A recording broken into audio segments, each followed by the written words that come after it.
Ya, langsung saja yuk kita ajak Anda untuk kita berbincang-bincang ya, Man, ya, pagi hari ini sekali. Dengan pengusaha muda yang begitu luar biasa, sangat menginspirasi kita semua. Muda, cantik dan sukses ya. Di sini ada Sally Giovanni. Halo, selamat pagi. Dan juga Pak Yuswa Hadi ini sebagai pengamat bisnis dan pemasaran. Selamat pagi, Pak. Pagi. Adrian. Saya kepengen nanya sama Sally ini. Sally ini sudah sangat terkenal seantero Indonesia dan juga sekarang katanya sudah luar negeri nih, Mas Yuswa Hadi. Tapi kepengen orang itu banyak yang bertanya-tanya asal muasalnya batik Trusmi yang sangat fenomenal di kota Cirebon dan juga Indonesia ini awalnya seperti apa sih, Sel? Awalnya seperti ini. Saya lulus SMA, ketika saya lulus SMA saya masih berusia 17 tahun, saya memutuskan untuk menikah. Menikah muda? Menikah muda. Kenapa tuh? Karena saya ingin belajar jadi entrepreneur. Dari usia dini saya udah berminat untuk belajar entrepreneur, yaitu jualan batik. Katanya awalnya kamu malah jualan kain dulu. Kain mori, iya betul. Jadi saya kebetulan tinggal di lingkungan para pengrajin batik. Saya melihat di situ ada peluang yang mudah sekali gitu dengan hanya menjual kain morik, itu bahkan bahan mentah. Jadi itu selalu dibeli sama pengrajin, para pengrajin. Jadi artinya dulu kamu beli dari pengrajin terus kemudian langsung tinggal kamu jual aja. Iya. Jadi kamu nggak perlu memikirkan mengenai ide-idenya dan lain sebagainya ya. Pertama kali gitu dulu. Kayak distributor gitu ya. Iya betul. Tapi kalau misalnya kamu kan memulai usaha ini di usia muda, banyak dari kita Adrian kalau mulai usia muda ini bingung mau gimana ya usahanya. Aduh, terus gimana caranya ya? Apa sih kendala? Kok kamu kendala dalam membangun usaha Trusmi ini? Terus gimana kamu menangkalnya gitu? Yang pertama sih karena saya mulai usaha di usia belia ya. Yang pasti saya harus meyakinkan partnership saya gitu. Kalau saya tuh bisa komitmen, bisa dipercaya, produk saya juga berkualitas gitu. Karena melihat usia saya yang masih 17, agak-agak ragu sepertinya gitu kan. Tapi saya membuktikan dengan, ya saya produksi, saya tunjukin ini loh hasil produk saya. Akhirnya mereka percaya dan order ke saya gitu. Di antara pebisnis batik yang sebelumnya pasti sudah ada yang lebih senior ya daripada Sally, tapi kamu berani untuk terjun ke bisnis itu dengan pengetahuan juga yang semua serba terbatas. Pengen tahu deh, modal untuk memulai yang namanya bisnis batik itu berapa sih? Berapa? Kebetulan saya kan dari keluarga yang sederhana juga, ibu saya juga nggak mampu gitu memberikan modal gitu. Jadi kita dari amplop nikahan aja, Mas. Dari modal angpau nikah ya? Ampau nikah. Terus dari sini kumpulin berapa tuh? Itu kurang lebih sekitar 17 juta. Itu modal awalnya pertama kali apa? Apakah kamu langsung untuk beli batik jadi kamu tinggal jual, atau kamu beli investasi di mesin, ataupun untuk bayar pengrajin, apa itu yang Enggak, pertama kali kain mori putih, kain putih, bahan mentah. Saya coba jualin bahan mentah karena kan pengrajin selalu butuh bahan putih itu kan. Tapi seperti itu, Mas, kalau jual bahan mentah kan belum kita kelola, untungnya sangat tipis ya, nggak worth it gitu kan. Akhirnya saya berubah jadi kain putih saya kasih ke pengrajin, setelah diolah menjadi batik saya pasarkan ke berbagai kota. Itu di umur berapa kamu udah punya pikiran seperti itu? Di umur 17, Mas. Waduh, Mas Yuswadi, ini kalau semua orang umur 17 tahun seperti Sally, saya yakin nggak ada yang mau jadi karyawan. Nggak ada. Tapi kalau melihat kesuksesan dari Sally seperti ini ya, kan ini banyak sekali di Indonesia mulai berjamuran pengusaha muda yang sukses. Mas Yus, ini gimana sih caranya atau tips mungkin dari Anda gitu ya yang ingin memulai untuk para anak muda di Indonesia yang ingin mulai usaha, bingung gimana caranya, terus tips suksesnya itu seperti apa? Biasanya di 3 tahun pertama itu eksperimen, jadi biasanya ganti-ganti.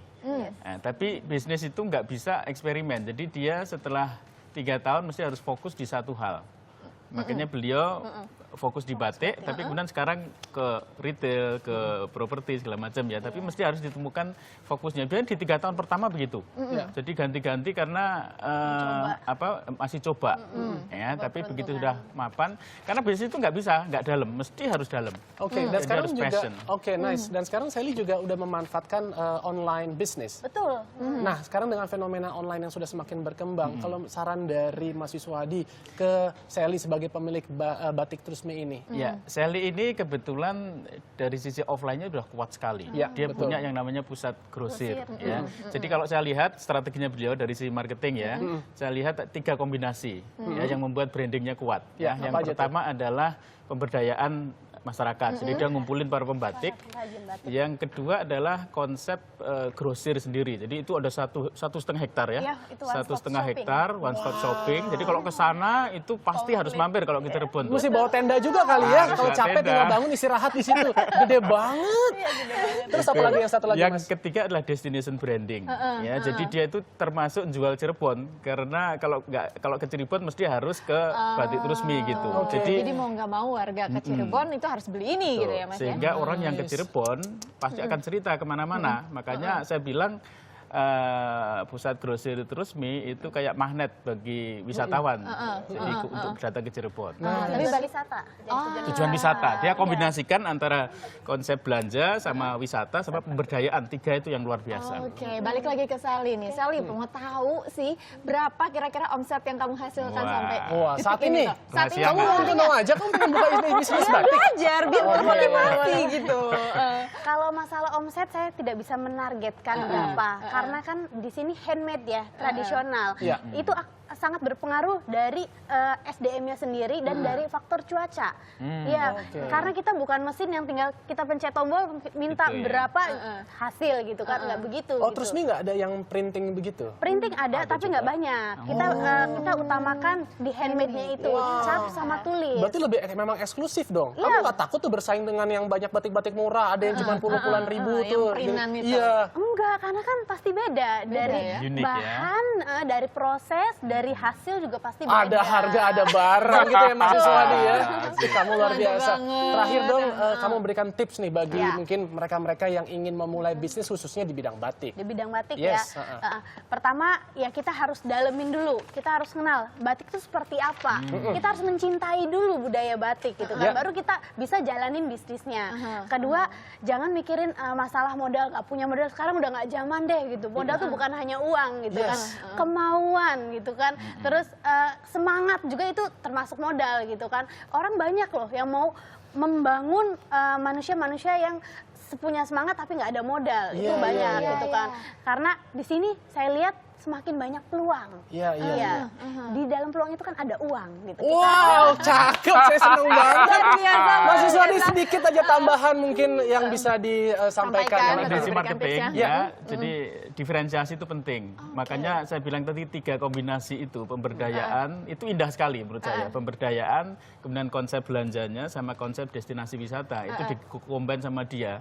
Sehingga saya yakin ini bisnisnya akan luar Terus biasa. berjalan ya. Wow. Terima kasih Thanks Mas Yus, banget, dan Mas terima Suhadi. kasih juga Sally. Aduh, Adrian itu Yes. membuat saya termotivasi dan semoga juga anak-anak muda Indonesia semakin termotivasi untuk membuka usaha. Jangan takut ya Adrian ya. Betul, dan Nah. seperti tadi katakan Sally juga bahwa kita harus pintar untuk melihat peluang karena di antara peluang itu Ada uang. Mungkin tidak harus di Cirebon tapi mungkin di daerah asal Anda ada satu peluang-peluang yang menarik yang belum diberdayakan. Silakan Anda bisa tinggal mungkin menjelajah sekarang ke kampung halaman ya kan untuk melihat ada hal Pulang apa yang baik, kampung ya. pulang kampung. Nah, Kampung. kemudian kita akan bisa juga mendapatkan uang dari peluang tersebut. Iya, Oke. betul sekali. Dan berikutnya